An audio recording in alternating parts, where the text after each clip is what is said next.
We're live? Oh my God, we're live. I think we're live. Live for 9 long seconds. Anyway, I just talked to Rick Austin about Star Trek, and now I'm ready to talk to Steve and Mark, but it's just me. So let's look at this right there. Oops. Right here, I'm working on a book with my sister. You're live, yeah. Hey, Hector's here.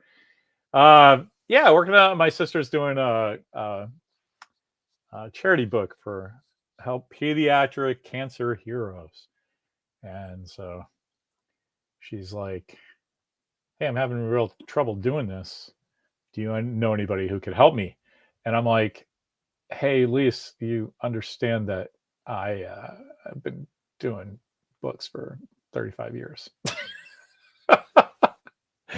I'm just her idiot brother who likes Star Trek, I guess, and funny books and stuff. She doesn't realize that, it's not Keebler elves that make books. So it's kind of funny. Actually, I should brag on her a little. She's using this for the cover of her Heroes, and I don't know if you can tell, but it says Lisa Young, December 1977. 78. Sorry, I gotta get my eyes checked. Anyway, yeah, Dork, Steve, Mark. I don't know. Mark said he was going to be a little late. He has a meeting from 1 to 3. So I think it's kind of funny, actually, because I'm so used to talking about Star Trek. I actually talked to Rick, Hollywood Big Shot Rick Austin, for an hour and a bit about Star Trek. And it's fun. We touched on the deep fake Shatner stuff that was going on. But I've kind of stopped hanging out with pop culture. I'm doing that book, and there's really nothing going on. We're watching Yellowstone. I like Yellowstone quite a bit. Walker and I discovered Hell on Wheels, and we're making Mimi watch it. So that's our backup if nothing fresh is going on. We like Shrinking a lot. I really recommend Shrinking. You should watch that. That is a gut punch of a show. It's Bill Lawrence. You guys know from Scrubs and Cougar Town. Those are the two big things I know him from. But and also Ted Lasso, of course. Chris Sagasai would kill me if I didn't say that. So it's not like that guy doesn't do hilarious and poignancy in the same sentence half the time, and he casts so well that the actors he gets can just rock out what he's doing. But man, the show Shrinking is take all of that and put it in the hands of some damaged people who are trying to help other damaged people. It's a really interesting setup. Yeah, man, Hell on Wheels. I'll talk to Hector about Hell on Wheels. So I had no idea who Anson Mount was until he started on Strange New Worlds, and that guy's he started on Discovery. That stupid collar that they had in the Discovery uniforms, even though they put everybody in the gold and blue and red, it just he didn't look like the U.S. grade A cut of man beef that he is in Strange New Worlds. Put that guy in a proper Starfleet uniform and let him act. Man, he was great. And then I was aware of the show, but I didn't know. Honestly, I knew Common was in it and Chief O'Brien from Star Trek. So of course I knew that. But yeah, I don't know what it was, but I guess Walker came across something on YouTube and he's like, what is this show? So we've been watching the shit out of that. It's hitting all the cool stuff that we like. It takes place at the same time as Deadwood. So it's really cool to think, hey, here's what's going on the West Coast or wherever the hell they are, the middle of the country. Hell on Wheels, wherever that is, the end of the Transcontinental Railroad, wherever they are. They're trying to go over the Rockies right now, I think. I forget where we are. The Indians derailed a passenger train and killed a bunch of people, and so they kept going. That's the episode we're on. If I'd known to recommend it back then, I would have. Yeah, man. Like I said, I was aware of it, but back then Walker was like 4 or 5, and I mean, there was other stuff going on. You know what I mean? There wasn't a whole lot of sitting around watching TV like we do now. It's cold and rainy today. It's going to be cold and rainy for about 7 to 10 days in San Francisco. So I laid in a supply of Duraflames, and yeah, we're cleaning some TV off our stuff. Yeah, I don't think he would have been interested in it. Hector says it's not for kids. There's a lot of horning around, a lot of people getting shot. Uh, but yeah, why the reason I just brought up Walker is because he's really into the frontier stuff now. Any show that takes place on the frontier of something in the past or the future, he's really into. He likes being involved with the guys who are going out to do the thing that nobody else has done yet, and that's a cool thing to be when you're 17. Also, I was chatting with Mimi. I had about 10 minutes so I could eat lunch between our Star Trek, our Dork Trek, and Dork Court. And you know what? I should put this StreamYard link in our little group thing, because I don't think the lads know they were doing it. I went to eat lunch instead of make the stream. Yeah, so sorry about that. What was I saying? Oh yeah, so yeah, Walker's looking for the guys who haven't done anything yet. He's pioneering and stuff, and so I was doing the Dork Trek, and I had lunch, and Mimi came up. She saw I was walking around. She asked how it went. I said, great. She said, did you tell Rick that Walker got into a college?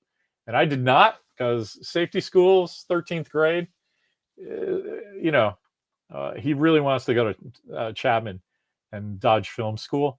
So that's what he's holding out. But he got into Cal State Northridge, which is also a fine school. Got him into the Cal State system. And his buddy Cade, our buddy Cade, our new cat Dizzy, is friends with Cade, because his parents lived down the street, and he just went to Northridge this year. So if all things work out, man, it's not bad going to Northridge, and got a couple buddies there already to show you the ropes. So that's the good one. When I was applying for college and I got into the University of Vermont, literally every single person that went to college in my high school class, besides me, went to the University of Vermont in Burlington. So that's why we call it our guidance counselor used to call it 13th grade, because just everybody went there, except for old Larry Young, because I was not born in rural Vermont. Chapman, he wants to go down there. Yeah. He's a film school guy. Chapman, we went down there. Our buddy Glenn Farrington and his two kids both went to Chapman. I mean, I don't think Farrington went. He was a New York guy, but I just said that because Glenn Farrington, and his two kids went to Chapman, to the point where we went down to see the schools. We went to Chapman, Loyola. We did go to Northridge. Man, we went somewhere else too. I forget. I don't know.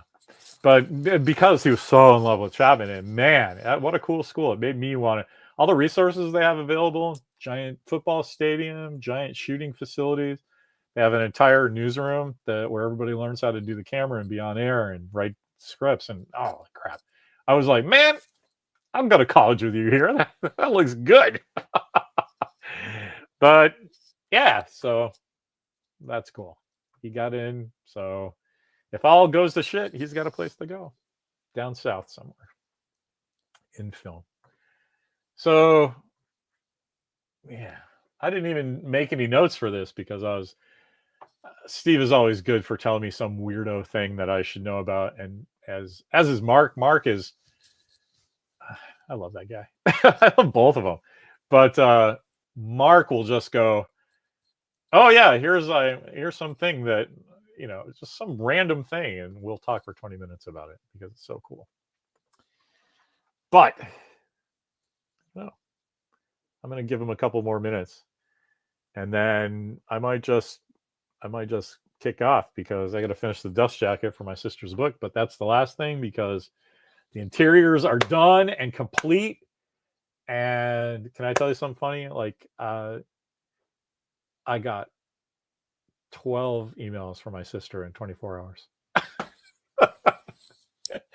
That's very rare. I told her, hey, take all your corrections, make a little document, and just do all the corrections. And she just sends them to me as she thinks of them. I know I'm going to forget something. She's going to yell at me for being my fault. And I'm just going to go, oh, well.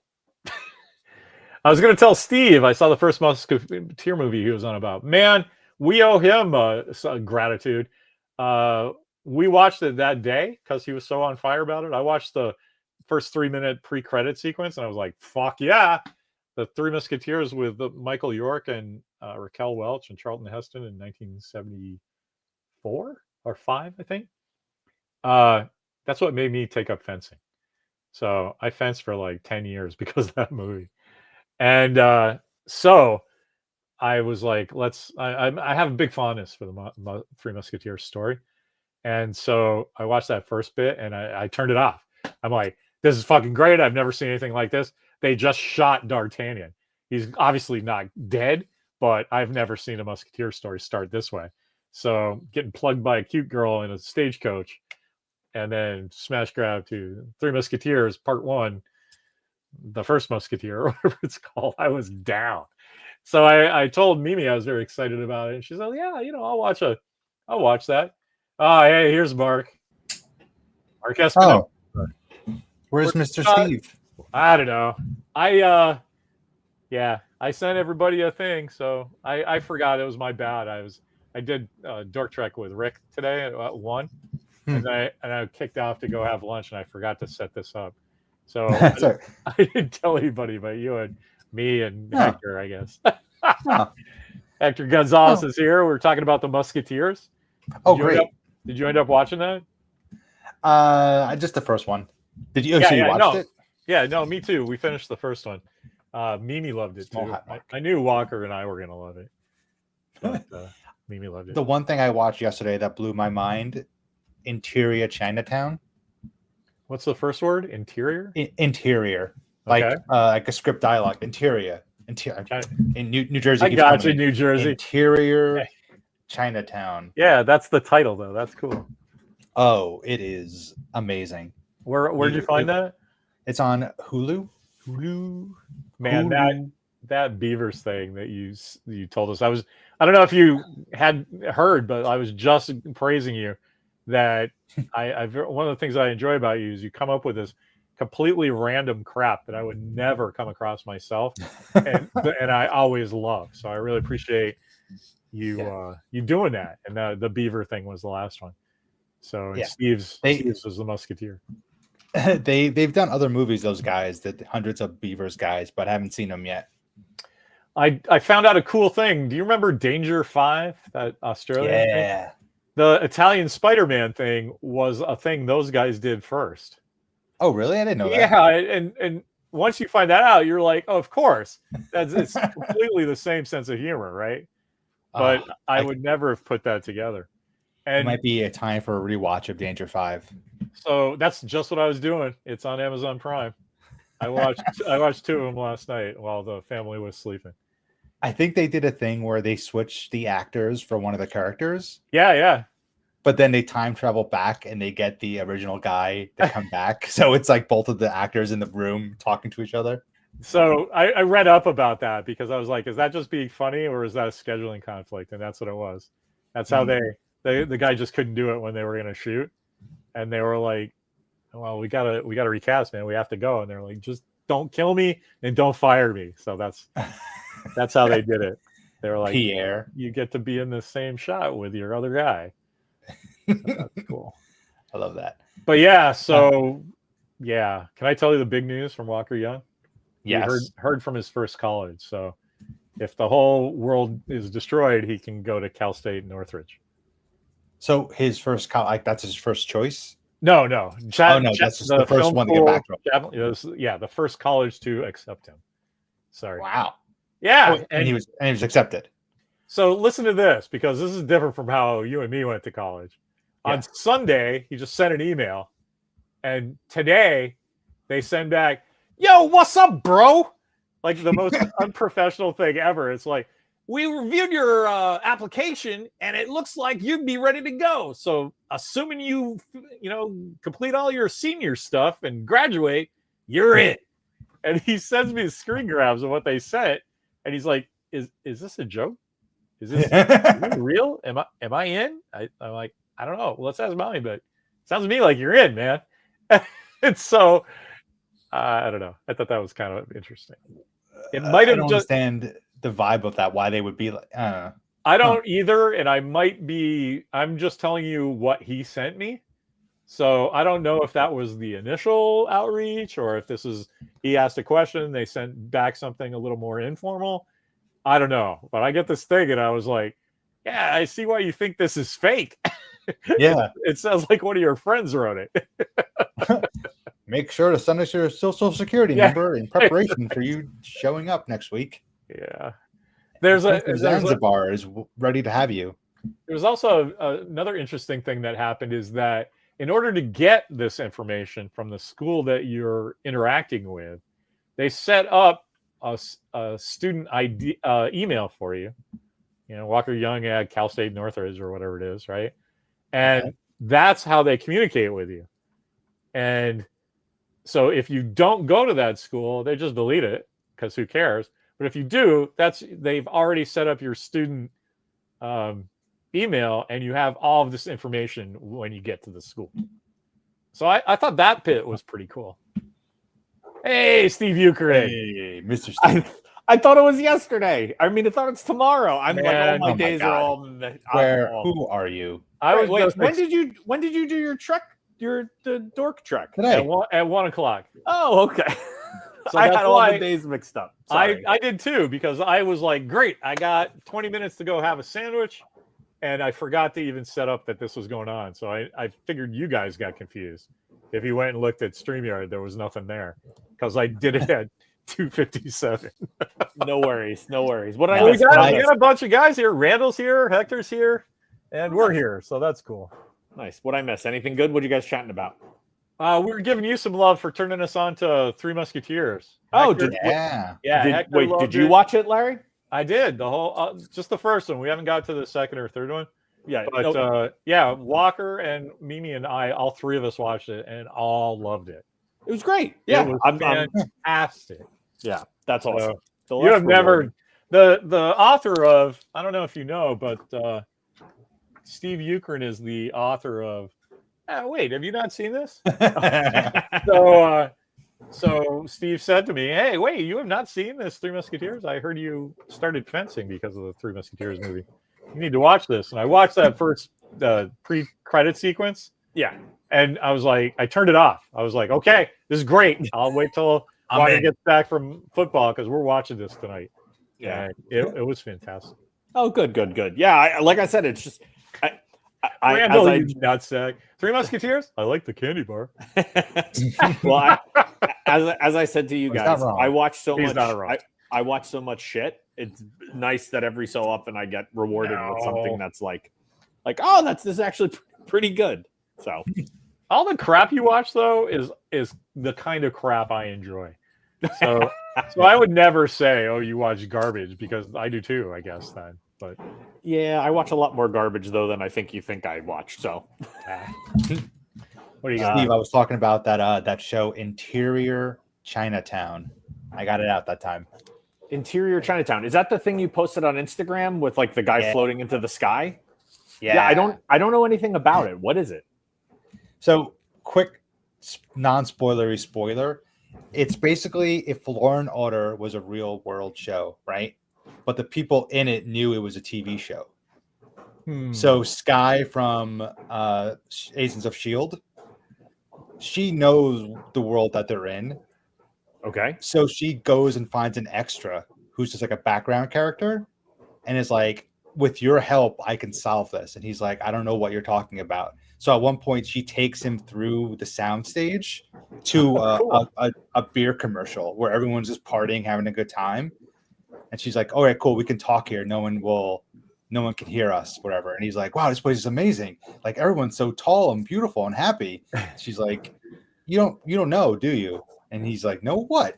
It's basically like if the Fall Guy, or what was the movie with Ryan Reynolds, Free Guy. Free Guy. It's that premise, but like in a TV world. Huh. All Oh, right. I have to go watch that now. That sounds Yeah. great. Based on a novel by Charles Yu. So, Yes. which won some awards for fiction. So it looks like it's pretty solid. Who wrote it? It's wild. I was watching it last night, just like, oh my god, oh my god, oh my god. The way you're explaining it, it reminds me of that. What was that book? What was that? John dies at the end. Yeah, I know totally. it's different, but it's. Yeah. it's I said that similar. last night too. It kind of has the same vibe to it. Okay. What streamer is that on, Mark, again? Hulu. Hulu. Oh, Hulu's been throwing some great stuff in there too. Yeah, and it's I know Larry will like it because Sky is in it from Agents of Shield. The second when you she- said that, I was like, I can't wait to tell Brad Moss that there's another show he has to watch. There's funny too because when they were looking at her on TV, they were like, "She's Thai, she's Korean." No, she's totally not any of that. What are you talking about? She's all of it. Yeah. So the one thing here, Hector says, Steve. So you get Zorro beat the Three Musketeers one at a time, maybe not all three at once. D'Artagnan's a mook. Yes, that's his role. He's not a musketeer yet. Or at the end, he's technically a musketeer, but they're like, whatever. Yeah, but he's not. Yeah, I guess did they say he's like one of the Three Musketeers? No, He doesn't. He's just a musketeer. He's a musketeer. It's Correct. Athos, Porthos, and Aramis are the Three Musketeers. Yeah. And that's why the next movie in the 70s was the fourth Musketeer. Yeah, got it. Which I have to go back and watch again. Hey, Jez. The one thing you did miss, Steve, is Walker got his first acceptance. So if the world, if the world ends, he can go to Cal State Northridge. Congrats. That's hey, fine. it starts with one. That's amazing. Give him all the congrats from me. I absolutely I'll will. ping him. I will. know that you're following his career, so I am. That's amazing. You were actually cooler about it than Mimi. Mimi's like, good. One thing off the list. Next. I was like, you got to listen. It's the first one. You got to be excited about it. Yeah. It's better to start with a positive than negative. Yes. So it's better to start with an acceptance than what's the other one? Denial. Denial. Is it called denial? What is it called? I don't know. Yeah. I think colleges just call it non-acceptance if they say anything at all, right? Yeah. It's like they don't want it to sound negative. Yeah. We don't use the no word around here. The no word. So a rejection. There you go. Thank you. Jesus. Yeah, they don't want to say that. Well, it's a rejection letter. It is a rejection letter. It's an acceptance letter and a rejection letter. Yeah. Anyway, did you see the rumor thing that I posted earlier About Denzel? about Denzel? Yeah, we waited for you to say it. This is your rumor. Cool. No. So that's the rumor. He signed on to the next Black Panther. Oh, I didn't know that. No, I thought this really? was all speculation. That was a couple months ago, but they have everyone's like, what's he playing? Who's he playing? Blah, blah, blah. And he just released a couple days ago that they're currently working through Equalizer 4 and 5.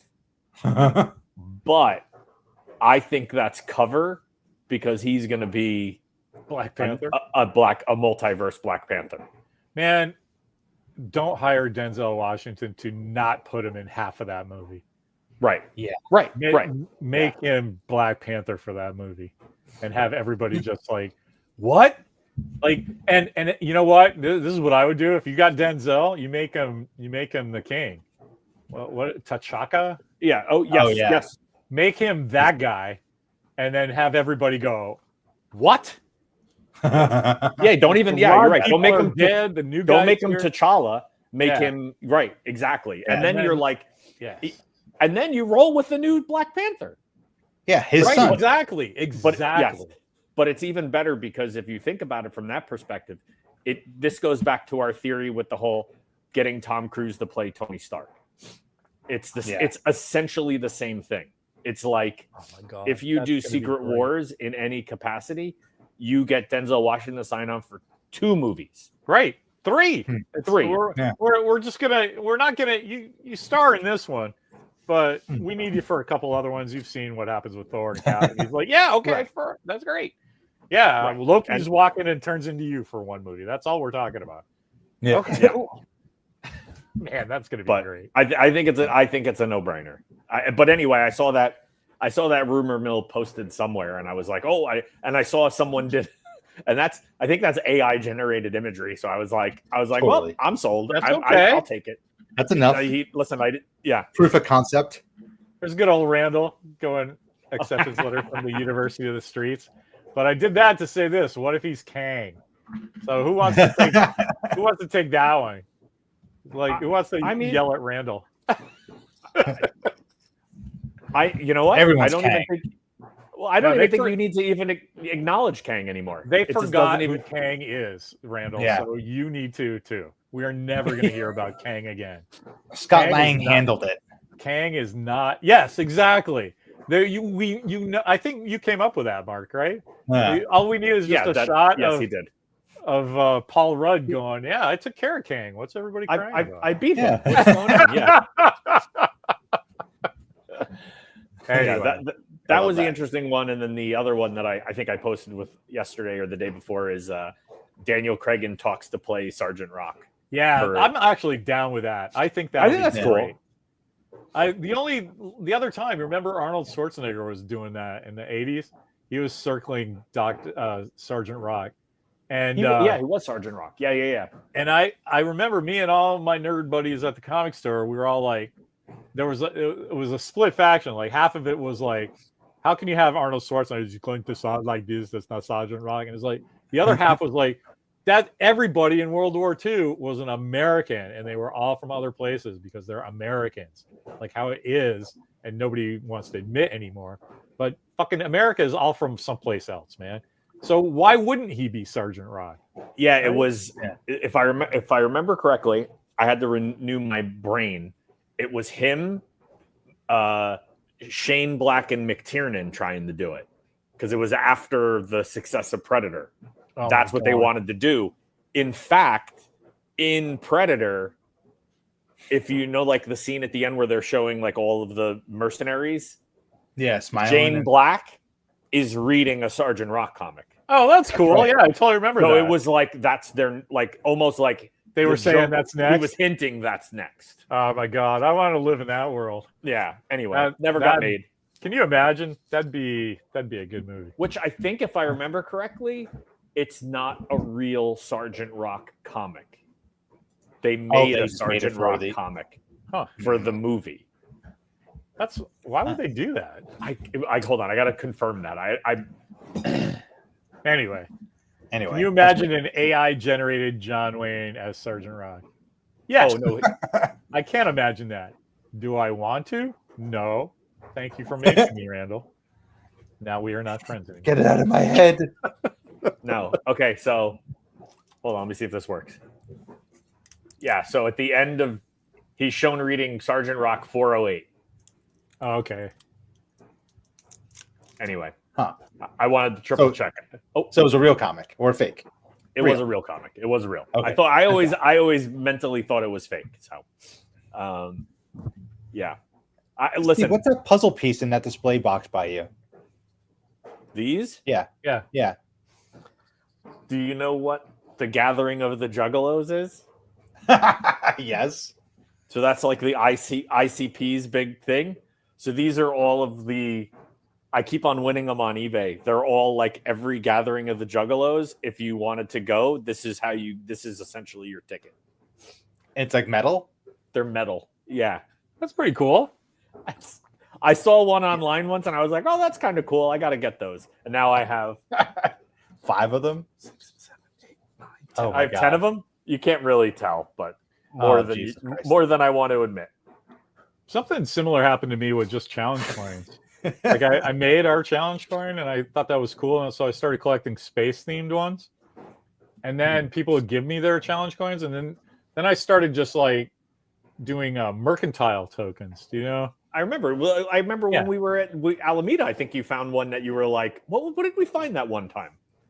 Oh, was that the Chinese one that we were looking at? There was something, but yes. Oh, I remember. I actually remember where we were when we were talking about that. We were looking at something. Yeah. And I told you about the mercantile coins. But my last one is like I don't drink anymore, but I found out that Fernet is doing their own, and so, but they do them for certain cities, and so if you're interesting. and you can only get them from their street team reps that go in and deal with bars, and so I read all that and I'm like, that's cool, and then like 10 minutes later I'm like, I have to have the San Francisco one. Is there a San Francisco one? Yeah, and it took me about 6 months, but one finally came up for sale, and I'm like, yeah, that's mine. Okay, that's awesome. that's awesome. I see that. Oh, here you go. For This challenge coin. This one's still my star. The Scream used one from Last Ship. Captain Chandler gives it to some kid in a 4th season episode, and I told my friend Tiffany, and she's like, "Oh, I know a guy who worked on seasons 1 and 2 of that." And I'm like, "Does he care about his season 1 gift?" Because the back of it just says season 1, you know. But the front that's on camera is like, that's the ship's coin.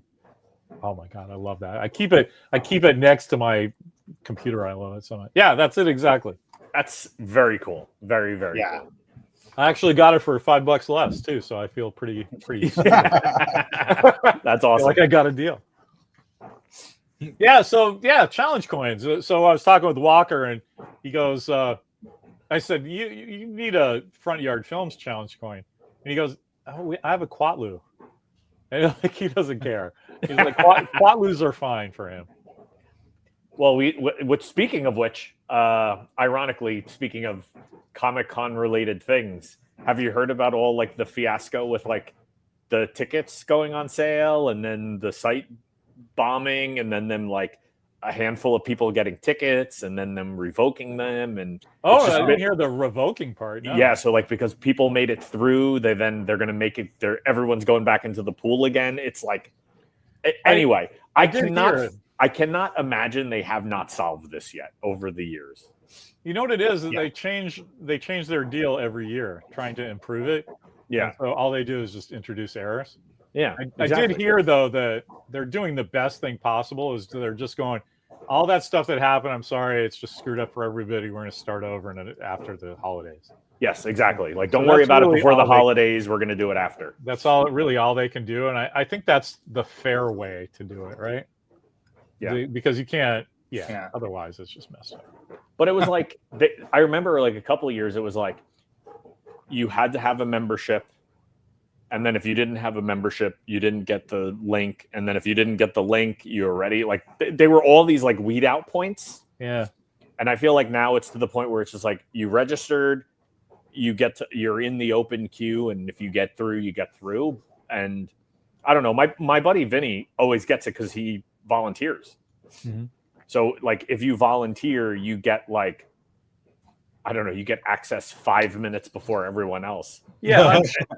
And like part of it is like you get I always think of like what his trick, and then I shouldn't say it, but the Miko trick, which is still the funniest thing of all time, where he like did the hotel URL. I ever tell you the story? Yeah, he figured out how the URL works. So he's like sort of backdoored in just because. Yeah, and then he was like and he's like whatever hotel he wanted to stay at, he would like book the room, and no one would ever say a thing. So I like the way we do it. We pay for our booth, and I never think about it again. Well, Mimi does, but yes, you don't. No, I mean like getting the tickets. Oh God, yes. Oh yeah. Well, that is a lot less stressful. There's just no stress involved in the tickets, and I'm pretty sure the volunteers are that way too. They probably don't make a big deal about it, but they have to take care of the volunteers, because if you don't, then somebody's not helping you. Yeah, no, exactly. Right? And they want such a huge breadth of people for volunteering. Yeah, because they don't want to pay people, so they figure, well, I get you a volunteer badge, you work for 4 hours, and then how much of that time can you spend walking the show and doing whatever? That's pretty great deal for people, considering how difficult a ticket to get is. It's I mean, it's basically what we do without paying for the booth, right? I mean, we have a job to do, but Oh, I mean, true. we Yeah, get to go and walk around, see whatever we want whenever we can. So, yeah, if we didn't do that, I'd be a volunteer for somebody. Yeah. Well, speaking of Comic-Con, anything in the coffers? Anything? Are you working towards anything? I know you're still working on the book for the sister, but I'm almost done with that. But yeah, I'm collecting all the stuff that John Price and I have said about Star Trek on Facebook, because I read my memories every day, and at Just some like- point in the last 12 years, every day I've said 3 things about Star Trek. So it's usually some cool thing, and so I think, I don't know, we've been talking. Old John's got 2 babies, right? Yeah. So I don't know. We've been talking about, there's a great excuse to have a book and do a panel. Yeah. So after the holidays, stuff starts. We're gonna figure it out. I'll ask him. I'm probably gonna do the book anyway. Yeah. But yeah. So if there is involvement with him, then cool. If not, there's still a book. That's cool. Yeah, exactly. I mean, it makes a more interesting package if you have a book and a panel, and you can actually meet John. He cares about me. I'm going to be there anyway. But Linz is here. My good buddy Linz Rad. 2 babies. Linz Walker got into Northridge, Cal State Northridge. That's his first college. So Linz has got a bunch of kids. She knows what the college thing is like. How many babies? 2 babies. Oh, how many babies does she? It's her first time on our Dork court, I imagine, right? Oh, very cool. Yeah. Well, Linz has the coolest stories. She's outside of Dallas, lives outside of Dallas, and is a hospitality professional. She's like the maitre d' of I don't know what she does anymore. She's like events, I think, for this Big Shot Steak place. Oh, but very nice.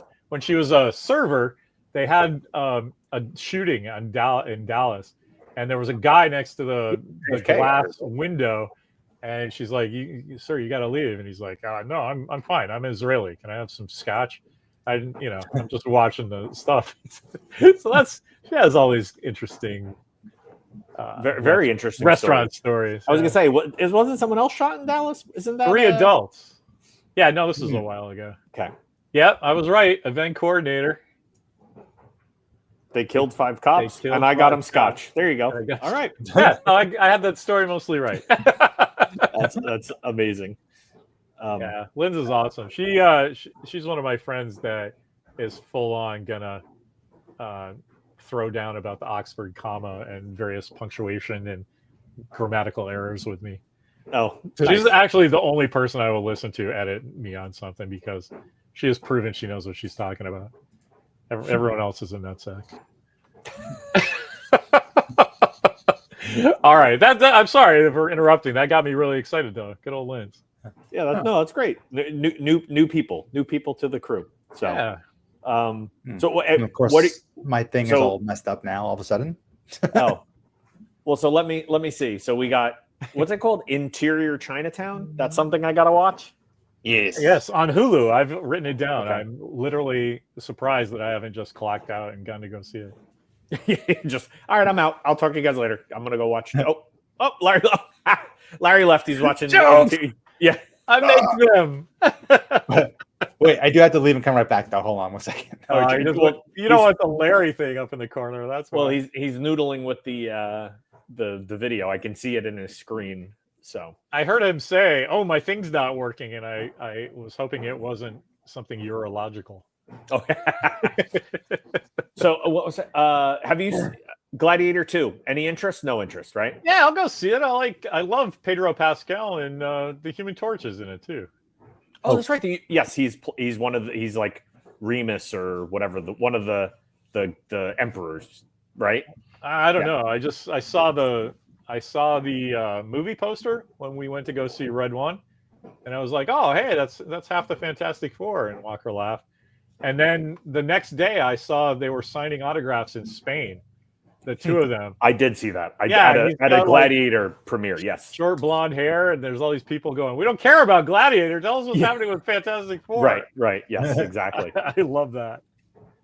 Which is, what did I thought I read something about that recently. What did I see? Sorry, I'm doing mental gymnastics right here to think of what. What's Heartburn? You guys know that movie? Randall said, "Don't watch Heartburn." I watched it last night. Don't need to watch that again. Heartburn film. Hold on, I got to see who's in it. If that's some kind of like soap opera thing, I'm going to delete Randall from my friends list. Well, there's the old Jack Nicholson one, but I doubt that's what he's talking about. Yeah, who knows? Who knows? I don't know. The thing about Gladiator 2, I kind of don't get why they're making that movie. If there's any movie that is complete from beginning and middle to end, it's that one.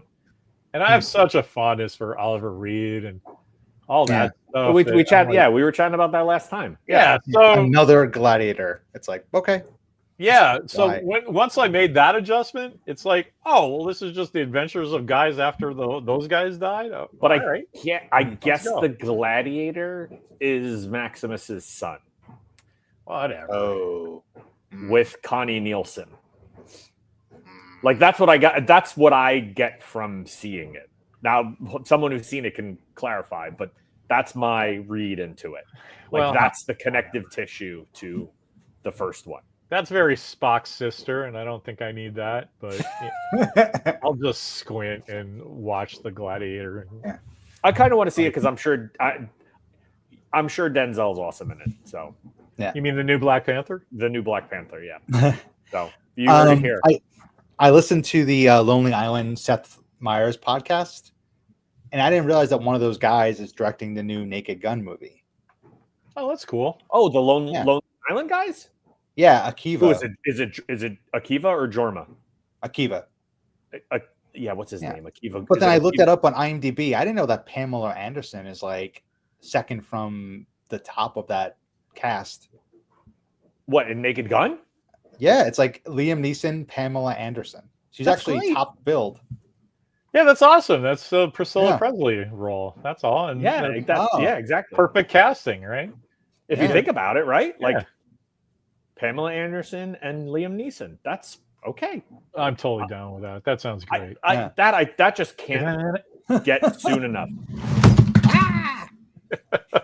So that was a fantastic sound.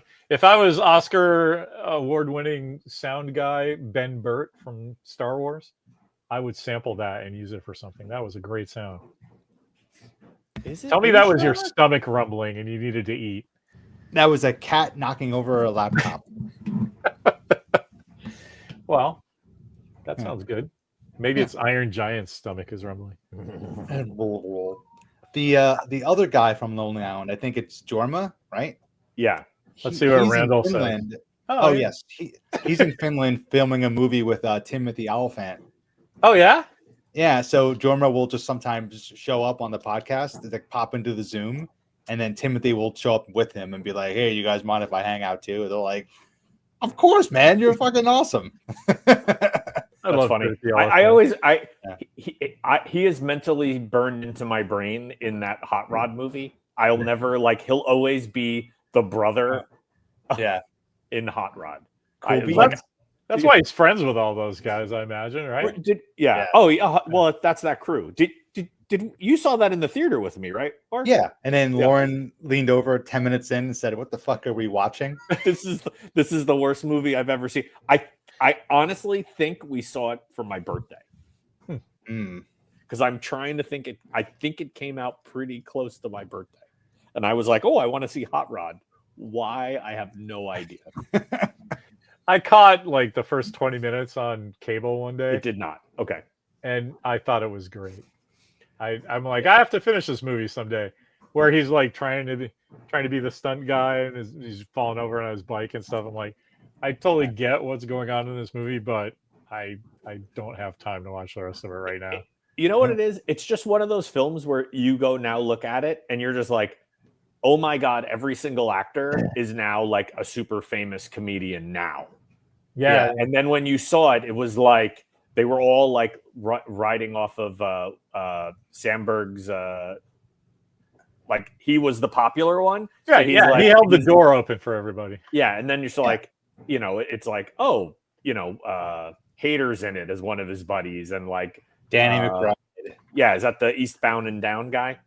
Yeah. Yeah, but it's like it's kind of funny. Yeah. Did you hear that Sandberg is doing a dramatic movie with Kate Winslet? Yeah, it's out. Lee. Oh, it's out. Yeah, I saw some press that he did on Seth Meyers, and he was like, "Look, I know that everybody's gonna laugh at this. This is real." And can you imagine that being that kind of actor where you have to spend like 3 or 4 minutes telling everybody, "I know everybody thinks I'm the funny guy, and it sounds like a bit, but Kate Winslet really did call me and ask if I wanted to be in a dramatic film, and I said, sure." And she talked me through it, and like people are tittering the whole time, and you could just see the two of them are so like uncomfortable because they're like, this is the world we live in, you know, of course, but you can't go do something else as an actor without everybody going, I don't want to see that. I'm like dying to see this guy in a dramatic movie. You know what? I think he's in that scenario where he has to get one over the finish line, and then you know what I mean. Like before you're kind of like you kind of got to get like that one like serious drama role where everyone's like, oh, okay, he's an actor. You know what I mean? Like, and I don't mean it in that general term, but it's I know what you mean.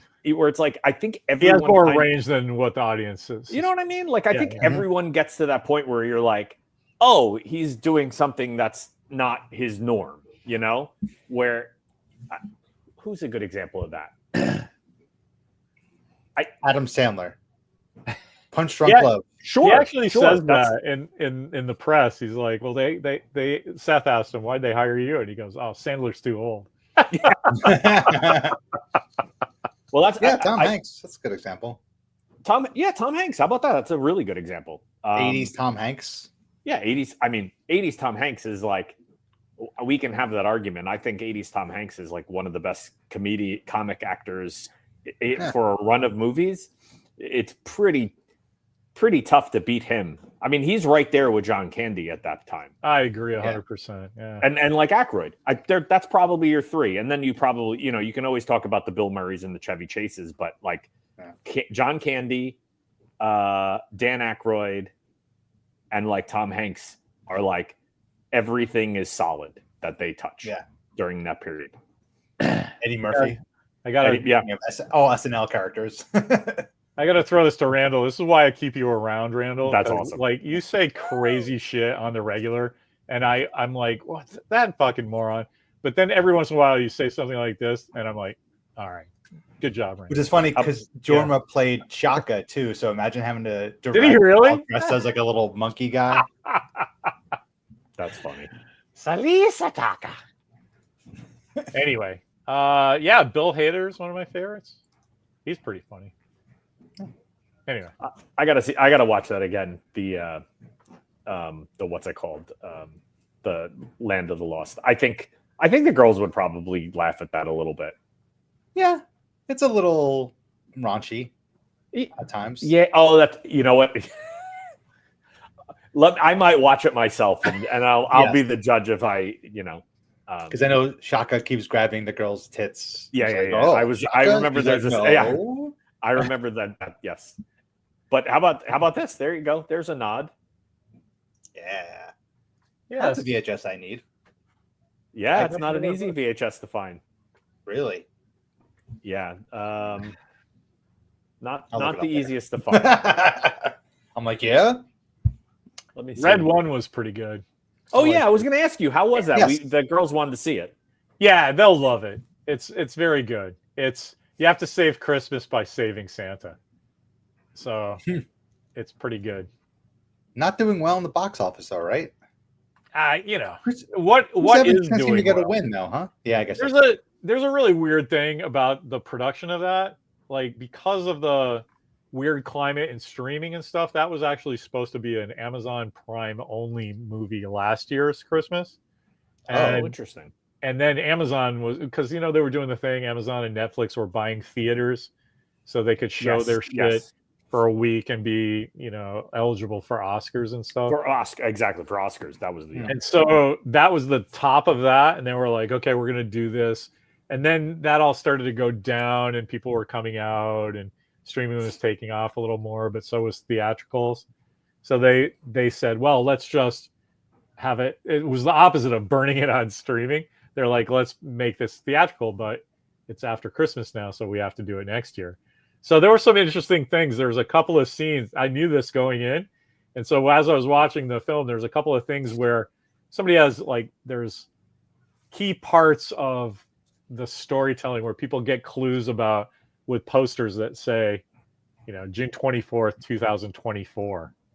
And you know that they wouldn't have, that they had to change that with CG because it was supposed to be out the year before. Yeah. And so they wouldn't, I don't know, stuff like that. I was like, that was pretty seamless. But it's a Christmas movie at Christmas. So you have only 6 weeks to watch this movie.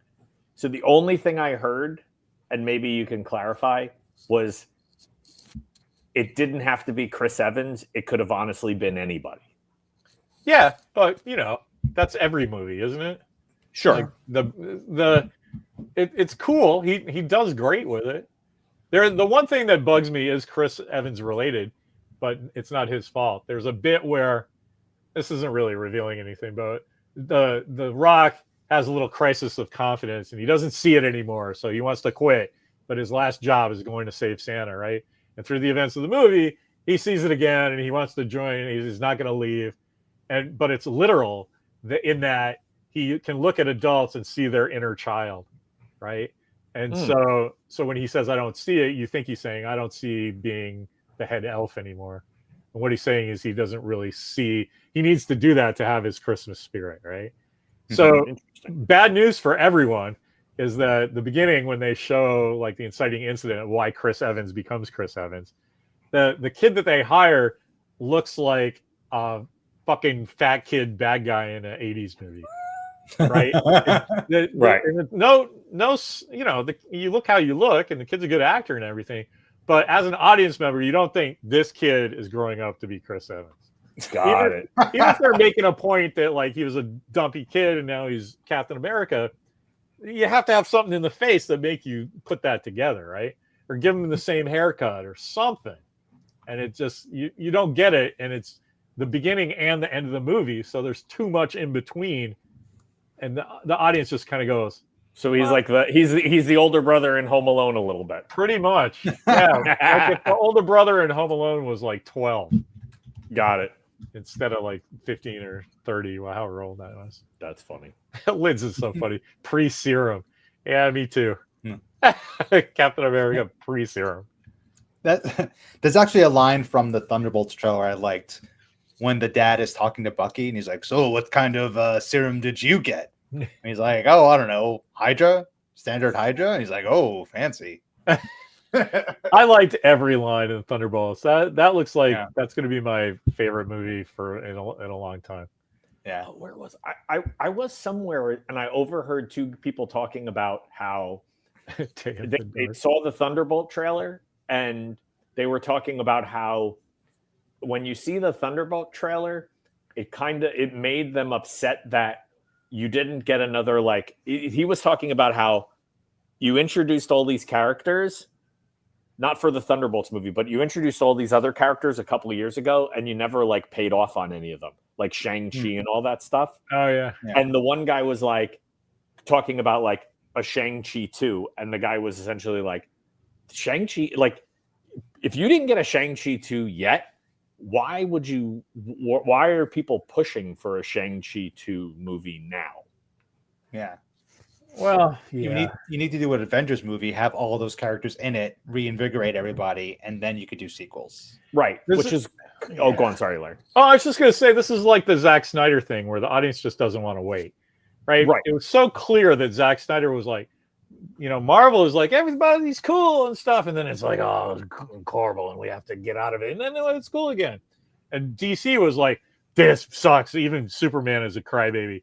But then they're heading towards the light, and they didn't let him finish that, right? But so this is the thing with Thunderbolts. Everybody's like, "Where's Young Justice?" Whatever. It's like, dude, you have to have 4 movies, and then you get the Avengers, and then you get all these characters together, and now they're the Guardians of the Galaxy. You have to build a team, right? And so then you put all these guys together, and it's not Julia Louis-Dreyfus being Nicholas, Nick Fury Jr. or whatever. It's not. It's like these fucking misfits are all getting together, and to the point where their name of their team has an asterisk on it because they don't really know if they're a team yet. But you got to call it something, right? That is like beyond awesome, and you can see that in the trailers and the movie poster and everything. If you had an ounce of critical thinking, but everybody's like, "Well, I don't like that Ghost character, and Taskmaster's the girl. What the fuck?" And it's just all of Randall's friends. I mean, I think it's going to be solid. I'm excited for it. It's one of those ones where I'm like, how long do we have to wait for that? But not every movie needs a sequel, right? Because fucking Doomsday and Secret Wars is coming.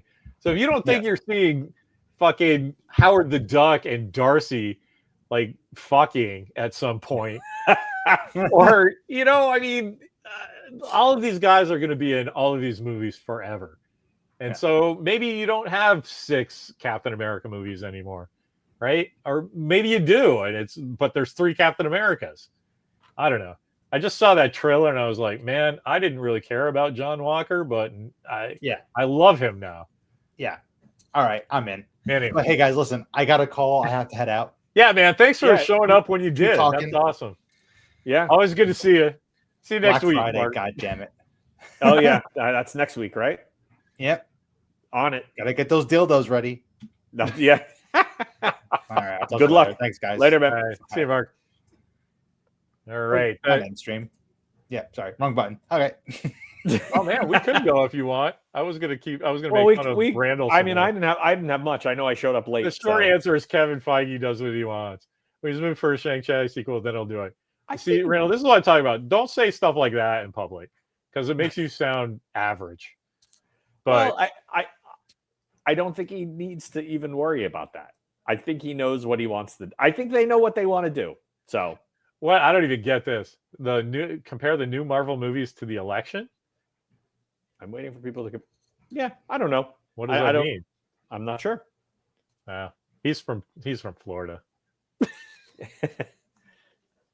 I found out actually. I was watching. Do you ever watch the Discovery Channel and Expedition Unknown? That Josh Gates guy.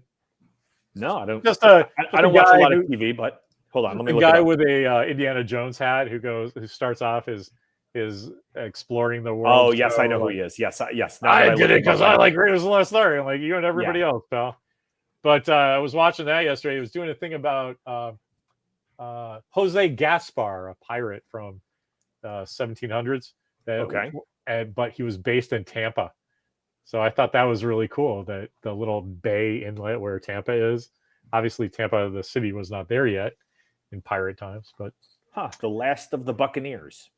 And the guy who apparently, the question was whether he was a real guy or if like just some 5 or 6 pirate adventures all got amalgamated into one myth of a guy. Right? Yeah. Like Robin Hood kind of, or King Arthur. Oh, But the one thing everybody agrees on is that the British ship, the Enterprise, is the one that put a stop to him. Oh, so interesting. I thought that was pretty cool. It's like, yeah, Picard and Riker and their old British stuff from the Star Trek Generations, like being back in awesome. time. Well, whenever you say that, I'm always, and whenever you and Mark always talk about how, well, when you brought it up, that Master and Commander is is the best Star Trek movie ever. Yeah. And I'm just like, I love that movie, and I never think of it that way, but it is like that is the greatest. It really is. It really is. Well, it shows that's where Star Trek came from, right? Like, Roddenberry wasn't that secretive about, like, Captain Kirk is Horatio Hornblower, so what's Master and Commander, if not like Horatio Hornblower on steroids? Yeah. And it's the same thing. The guy's in the ship, and everybody wants to do a cool thing, and Captain's friends with the Doctor, and just everything about it. I was like, all that movie made me want to do, besides watch it again immediately because I love that movie so much Peter was Weir, right? I just want to see Russell Crowe in a Starfleet uniform, man. That's true. Well, yeah. Just Mad Admiral. Give him the Mad Admiral thing, and he's the bad guy. Do it And up. weren't they always supposed to make another one of that? Yes, it's too bad. My buddy Brian Shaneman isn't here. He's like he's deep into that stuff. Read all the books. He loves it. Right, because there were more of that. Right, that there's like 17 books. Okay, I remember when that, and then it was like, here's a couple articles of why it never happened. Master and Commander is like, I think 2.5 of the books, like stuff from each book. You know, obviously in novels, and especially a nautical novel like that, there's gonna be like 15 chapters about filing paperwork with a rear admiral. You know? I'm sure, but that's what everybody loves. You know, anyway. Oh, Randall, see again Virtuosity is awesome. Extra points if you can tell me without looking up. What's Russell Crowe's character's name? Oh, what is it? It's like 2. Ned? Zed? Zed. I don't remember, but it's like I think it's Zed. Something 2.0. Yeah, like a 2.0 for sure. Like back when Virtuosity came out, that was like, ooh, he was a big wired of you. Yeah, he was I'm trying to think of that's like his first Russell Crowe? That was his first big thing in the US? The States. Yeah. Because before that, it was all because I think he did he did a movie called Romper Stomper, which is like he plays like a crazy like skinhead. And then I saw that. He plays. There's a movie where somebody's blind, and it's I don't think it's him, but somebody's blind, and like the main turning point of the movie is that this guy is trusting Russell Crowe to tell him what is on these pictures that he's taking. Oh, and he lies to him because he's after some girl that the blind guy's after, and it like collapses their relationship.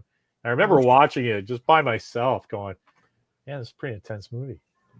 But that's where I first found out about Russell Crowe. Okay, that's right. He's Sid 6.7. That's what it is. 6.6. You were close. You said, yeah. I thought it was Zed, but Sid, close enough. But I know where I first saw him. I first saw him in Quick and the Dead. That's where I definitely saw him. Oh yeah, Quick and the Dead. Yeah. But I didn't notice that was him though. Quick and the Dead is all like, I know Sam Raimi's car is in that barn. Yeah. Yeah, but he does. It's funny because he does Quick and the Dead first, then he does another movie. Well, I mean, there's a lot of movies before that, but then it's Virtuosity, and then the next year then he goes on his big streak where he's on like LA Confidential, which is awesome. Then he does he does a couple movies. Then The Insider. Yeah, he does The Insider, Gladiator, Proof of Life, A Beautiful Mind, Master and Commander, Cinderella Man. That's a pretty good run, man. That's like, I'm pretty sure he's nominated for like 4 of those. Oh, that's right. He's also in 310 to Yuma, which I love. I love the remake of that. Let me tell Randall, that's why I love giving you shit, man, because I was just like you when I was half my age too. So it doesn't sound that bad when you hear it in person, right? Anyway, so that's all my shit that I give you is good natured. Yeah, I'm trying to think now. I'm trying to think of what my favorite Russell Crowe film is. This is tough now. I'm looking at all what he's in. Commander, like by far. He's been in tons of quality stuff, and I love him in certain roles. But just my favorite movie that he's in, it's that Master and Commander, far and away. Although I do like him in The Nice Guys. That's really high on my list. He's great in The Nice Guys. He's great in everything, but just he really is great in everything. If you're gonna say what's your favorite movie, I don't even have to think about it. He's really, I really like him in that. What's that one where it was a movie where he was with Meg Ryan or something? Oh, or he was a reporter, and I'm confusing that Meg Ryan movie where she took up with. Didn't she take up with Russell Crowe or somebody leaving Dennis Quaid or something? I don't know. Something about that. I am trying to think. My brain is not registering it. He was great in Thor: Love and Thunder. Oh no, he's great. And I was thinking, I really liked him in Superman too. I mean, Man of Steel. I thought that. Yeah, he was great. I honestly, I think probably it's Nice Guys is probably my favorite thing he did. But then I also really like 310 to Yuma, but I do like the original. So Yeah. the original is a great story. I should say I really like the original movie. This one was way better because the cast was just better, Yeah, which is kind of crazy to say because it's Glenn Ford and those guys, but it's still like, but yeah, it's a modern cast. modern, yeah. Yeah. So I think I really like that one more. The you know me and my like love of textiles and costumes and shit. The fucking costumes in the Christian Bale 310 to Yuma. Oh, They're just awesome. out of Well, control. I would want every suit from that movie. my favorite thing is the guy who plays Angel in the X-Men movie. He wears that white hat. Yeah, Ben Foster. Yeah, That's Ben Foster. I couldn't think of his name. I can think of the role he's in. He wears this pure giant white hat, yeah. and it's just like the whole movie. It is like as clean and white as you could imagine, and I love that. Anyway, I first speaking of Ben Foster, I first noted that guy in that weird ass European science fiction horror movie. I forget what it was called. Pandorum, something like that. no. Blah, blah, blah. That's after. But what is that called? Pandorum with Quaid. Yeah, no, it's after the X-Men, Yeah. but I mean I didn't really care about Angel, so I didn't really note the actor. No, exactly. Yeah, for sure. So, but when Pandorum came out, I love Dennis Quaid. It's that movie's science fiction movie. Yeah, I hate horror movies, and I love that movie. Which is funny. That movie does it good. Yeah, he's really good in that. But Ben Foster's crushed it. I was like, oh, I got to pay attention to this guy. And I just saw him in something that was really good too. I mean, I can't think of what he's been in recently. I'm trying to think if there's anything well, you got into that big, like, I know you were into, like, he did Hell or High Water, which was really good. Yeah, that movie was fantastic. That was really good. Speaking, was that Chris Evans, the other guy? No, not Chris Evans, the other guy. Chris Pine. Yeah, Kirk. The other Kirk. Chris I was Pine. like, yeah, that's it was one of the Chris's. Yeah, and the dude. Boy, yeah, we love that movie. The night we watched that movie, like the three of us are usually pretty good because we represent the four quadrants. So we're because I do like half of I do old people and young people, and but all three of us love that movie for different reasons, and that's a pretty good thing to say in a little crime thriller heist thing. But it's I mean, I think it's written by the guy who wrote Sicario, and so Taylor Sheridan. So the guy who wrote Sicario. Do you know the Taylor Sheridan thing? You would love this, man. So Taylor Sheridan was just an actor. He's just a cowpoke guy. He's a good-looking guy, short hair, muscles and stuff, and he's a cowboy. But he goes to LA and he's like, hey, I'm action guy, and they're like, no. And he was on he was a working actor, but at one point he was number 11 on the call sheet. Oh, so he crazy. calls up his manager. He's like, I'm done with this, man. I'm a good actor. I'll take being 11 on the call sheet in this awesome cast, but I need some more money. And so the agent calls, the studio or whoever, because what can I do about getting this guy some more money? And they were cold. They were like, there's a million guys like him. He's number 11 on the call sheet. Hundreds of guys that we could hire. It doesn't matter. He does deserve more money. He's great, but everybody's great at this level, right? And this is the money we have. So his agent tells him that, hopefully in the nicest way possible, not the way I summarized it. But it still was a blow. And he goes back and talks to his wife, and she's like, well, what do you want to do? Because you obviously can't. That's not good enough for you. And he's like, well, I'm just going to write. And so he was working on a ranch, which turns out, do you watch Yellowstone at all? He wrote Yellowstone. Right? Yeah. But do you watch it? No, I've never seen, but I There's know. a- Yeah, So they're in Montana, and there's a big ranch in the TV show. But there's a thing in the show where they often go to Texas to this ranch called the Four Sixes, and so they like if something's going on with their cattle, they move all their cattle down to Texas and they eat their grass. got it. And it turns out that the Four Sixes is the ranch that Taylor Oh, Sheridan that's funny. owns. And That's so crazy. now it's not just a working ranch, but it's also a movie shoot. That's crazy. And so when Paramount bought Yellowstone and it started to blow up, he goes, "Okay, this is my number 11 on the call sheet moment. You can get Yellowstone, but you have to give me 4 more shows." And they're like, "Sure, like who cares, right?" Because you can't really hold people to that. But then he does the Mayor of Kingston. Oh, I know that show. Yeah. When that comes out, he's like, "Okay, you're giving me that other show, right?" So then he does Tulsa King, The Stallone one. Stallone. Okay. And then there's some fourth one I can't remember. And then they're like, "Well, now what?" And he goes, I didn't have a fifth one. but he pitches them the show Landman with Billy Bob Thornton that's coming out. Oh, I've seen that. The oil thing, right? Yeah. Okay. And I'm like, this guy must have been really mad when he heard you will only ever be number 11 on the call sheet. Yeah, for sure. Because now he owns half of the middle of the country and ranches. Yeah, that's has funny. 5 shows on the Paramount Network. That's crazy. That guy, come on. And he's in Yellowstone all the time. Like, oh, he's actually an actor in the show? When he's a ranch hand and they need That's to bust a bronco or talk about something on the saddle, like that's Travis. That's awesome. Isn't that great? So that's crazy.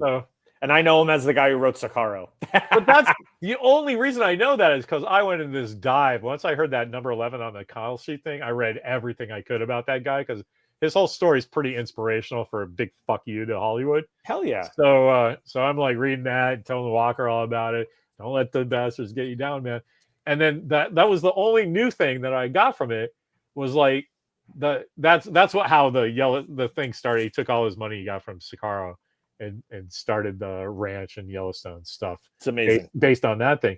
But so he just went home and popped off an Oscar-winning screenplay. Yeah, like right? Like yeah. I mean, like, come on. Like so people give Taylor Sheridan a lot of shit, and like probably Randall probably give Taylor Sheridan a lot of shit. Those Randall's friends, those guys who don't do a lot of thinking, they're just like, well, that guy's successful, so fuck that guy. It's like, oh no, he ate shit. He was just like us a little while ago. He just got creatively mad. Yeah, which is the most. That's the biggest FU mad you can get. So you can't stop those guys, man. Because they believe that they are proving a point. Yeah, and they're not doing it for the money or the fame or any of that. No. So yeah, that's they're crazy. Doing it for this. Yeah, that's if there was ever a good segue to wrap up, I think that's. I'm actually, and you and Walker talk so much about Yellowstone. I kind of feel like I probably have to watch it. I could probably speed watch it. I think. I have to say, you'll enjoy it. It's pretty soapy. You know, okay. there's a lot of conflict that doesn't have to happen if people just talk to each other. But then those become the scenes you remember. You know, interesting. Because the gorgeous girl's top is off for a second. You know, not really, but TV version. I know it gets ripped in a fight, and the other guy punches the bad guy, and you know, there's a lot of like, you know, you're adopted, you know, stuff like that. That's one of those shows that But it's good. It's cool. Yeah, that's one of the shows that I know that if I'm watching and Lauren oversees it, she'd immediately become interested in it, and then I would have to slow my watching. Yeah. The cool thing about the conceit of that show is that it's like Star Trek. You can go forever, and they've done 2 things: Yellowstone 1886 and Yellowstone 1923. Right, and it's just the adventures of the family that owns the ranch at that point. At that time, and to the point. So now the thing with Costner, you went to go do Horizon. Yes. They killed him and kind of hamstrung the rest of the show. But they were only going to do 5 seasons anyway. It's just your movie star isn't in the last half of the show. It's kind of awkward. But they have already revealed that the 3 kids that character has two sons and a daughter, are all signed up for another show if they decide to do one. Oh, interesting. And I think they should just do that forever, man, because at some point Yellowstone is just going to be Yellowstone 2015, you know. Well, right, yeah. And there's going to be a Yellowstone 1997 and a Yellowstone 2040 on each side of that, you know. Yeah, it was like I'm waiting for the Yellowstone 2162 or something like that. Well, I was wondering, like Walker and I were talking about it, like what do you call the next one, right? You can't call it Yellowstone 2. You can't. It'd be dumb if you called it their family name, you know. Yeah. Because so I was like, you know, why don't they just call it Yellowstone 2025 or something, you know? And then like skip it up a bunch of years, yeah. You know, yeah, I guess more than next year, but 2030 or something, you know. You're right. That's what I meant. Yeah, exactly. You don't have to do anything, you know. Every once in a while, somebody's driving a pink Lotus or something, right? Yeah, well, I was gonna say, like, what do you really like? You don't need flying cars and jetpacks. It's just no. Like 6 years in the future, right? The Yellowstone universe. I can tell the one female actress from Yellowstone is really great. So, Randall, this is what I mean. There's only one female actress in Yellowstone. Like, and if you're talking about Beth, like, she's one of the main characters. So why wouldn't you use her name? Because there's lots of female actresses. In fact, Teeter, one of my favorite characters, because you never understand what she's saying. She's all talking much my thing. And she's Michael Landon's daughter. Okay, that's why I recognize her. Anyway, she's I'm like, why do I always recognize Kelly Riley? That's the actress. Yeah. And I'm like, why do I recognize her? Why do I recognize her? She's what's his name's wife in the Jude Law, Robert Downey Jr. Sherlock Holmes movies. Oh, Moriarty's wife? Not Moriarty. Watson's wife. I was not aware of that. Me neither. And I'm just like, I don't think I knew who she was. I'm looking at a picture of her and I'm like, I totally know who she is. And I'm like, oh, okay, that's great. Anyway, good segue. Now I'm going to go watch Sherlock. So, yeah, she's a pretty good actress. She's quite bitchy in that show, which is very entertaining. She in Yellowstone. Yeah. She's constantly just emasculating everyone around her. Well, I will speed watch the first 3 episodes and I will let you know. It's my dream that you come back and you go, hey, I enjoyed that as much as you enjoyed Three Musketeers. Yeah, okay. Because I totally owe you one, man. That Three Musketeers, that would have gone by me because I'm like, do I need another Three Musketeers? But that was very satisfying. If it didn't smack me in the face in Hulu, I would have never seen it. Because I was definitely not like, I'm like, oh, another Three Musketeers movie, whatever. That's my brain went like exactly what Mark said. Like, oh, is this the Disney one with Chris O'Donnell and Kiefer Sutherland? Oh, no, it's not. Oh, okay. So that's what I thought it was. And then I remember there was another one. Some other there was one in like 2007 that was like super like, I don't know. All I remember was a lot of like people swinging on ropes and like with anyway, and I was like, oh, is it this one? No, it's completely new. I'll give it a watch. So anyway, right. Well, Larry, thank you again. Let me thank Randall. Thanks for listening to me give you shit, man. You know I love you. And Phil, that's cool. Phil started Three Musketeers, so we're doing our job, spreading the pop culture to the people. At least, thank you. Throwing some stuff to people to watch. That's the goal. So, and Linz, man, thank you, Linz, if you're still here. And Hector, of course. It threw me off. Phil comes in and he goes, "You did 2 in one day?" I'm like, yeah, man. I barely had time for a sandwich. Yeah, important. Nice, awesome. All right, thanks so much, Steve. Yep, same to you, Larry. Sorry I was late, but I thought this was tomorrow, so glad I caught the. Yeah, so we should just do a secret one tomorrow and. We should just yell at Mark the whole time. We should ping Mark and be like, "Where are you?" Yeah, exactly. Yeah, too funny. Awesome. All right. Well, I'll let you end the stream, and later, thank you, everyone. End stream.